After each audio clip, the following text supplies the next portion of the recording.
আজকে আমরা এসেছি বাংলাদেশের এমন একটি জেলাতে যেখানে বাংলার মাটি ও মানুষের গল্প মিশে আছে ইতিহাসের সঙ্গে। আর সেই জেলাটির নাম হচ্ছে কুষ্টিয়া জেলা। লালন শাহের সমাধিভূমি, রবীন্দ্রনাথের স্মৃতিধন্য শিলাইদহ আর পদ্মা নদীর শান্ত অথচ শক্ত স্রোত, সবকিছু মিলিয়ে যেন এক অন্যরকম অনুভূতি। এই ভিডিওতে আমরা ঘুরে দেখব কুষ্টিয়ার ইতিহাস, সংস্কৃতি, প্রকৃতি আর লোকজ জীবনের গল্প। রবীন্দ্রনাথের স্মৃতি, পদ্মার ঢেউ আর গ্রামের স্নিগ্ধতা, সবকিছুতেই আছে এক ধরনের শান্ত জাদু। যেখানে পদ্মার ঢেউ আর ইতিহাসের গল্প মিশে গেছে এক সুরে, সেখানে দাঁড়িয়ে আজ আমি কুষ্টিয়ার শিলাইদহে, রবীন্দ্রনাথের প্রিয় ঠিকানায়। এই সেই শিলাইদহ কুটিবাড়ি যেখানে রবীন্দ্রনাথ ঠাকুর কাটিয়েছে জীবনের বহু মূল্যবান সময়। এখানেই তিনি লিখে গিয়েছেন গীতাঞ্জলির অনেক গান, কবিতা ও গল্প। পুরনো স্থাপনা, গাছের ছায়া আর পদ্মার ঢেউ মিলে যেন ইতিহাসের কথা বলে। ঘরগুলোতে এখনো সাজানো আছে রবীন্দ্রনাথের ব্যবহৃত জিনিস, তার চিঠিপত্র, বই আর পুরনো ছবি, যেন সময় থেমে গেছে শত বছর আগের সেই দিনে।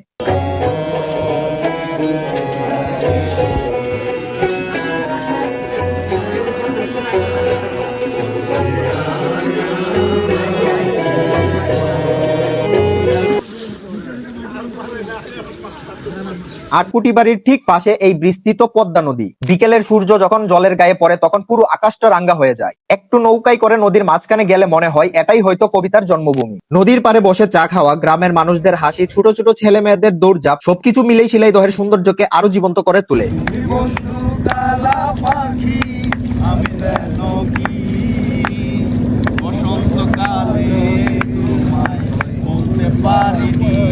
নদীর পাশের এই গ্রামটা দেখলে সত্যিই মনে মনে লোভ হবে, কেন এই গ্রামে জন্মালাম না। পাখির চোখে দেখে মনে হচ্ছিল যেন এক রং তুলি দিয়ে আঁকা ছবি। সবুজ ধানক্ষেত, ছোট ছোট বাড়ি ও নদীর শান্ত বাতাস যেন মনকে একদম শীতল করে তোলে। দিন শেষে লালনের সাধনা ভূমি আমাদের কুষ্টিয়া ট্যুরকে একদম পরিপূর্ণ করে দেয়। কুষ্টিয়ার ছেউরিয়ায় ফকির লালন শাহের আকরা বাড়িতে বসেছে সেই চিরচেনা লালনের মেলা। বাউলের একতারা, ডুলের তালে তালে গান আর হাজার মানুষের মিলন মেলা, যেখানে ধর্ম, জাত, পরিচয়ের ঊর্ধ্বে উঠে মানুষ খুঁজে মানুষকে। যদি মাদক থেকে দূরে থেকে একটু লালন মেলা ঘুরে আসতে পারেন, তাহলে এটা দিবে আপনাকে এক অন্যরকম অনুভূতি ও অভিজ্ঞতা। আর এভাবেই শেষ হয়ে যায় আমাদের কুষ্টিয়ার ভ্রমণ। আপনি যদি আমার এই ভিডিওতে নতুন হয়ে থাকেন, তাহলে অবশ্যই পেজটিতে ফলো দিবেন এবং ইউটিউব চ্যানেলটি সাবস্ক্রাইব করবেন।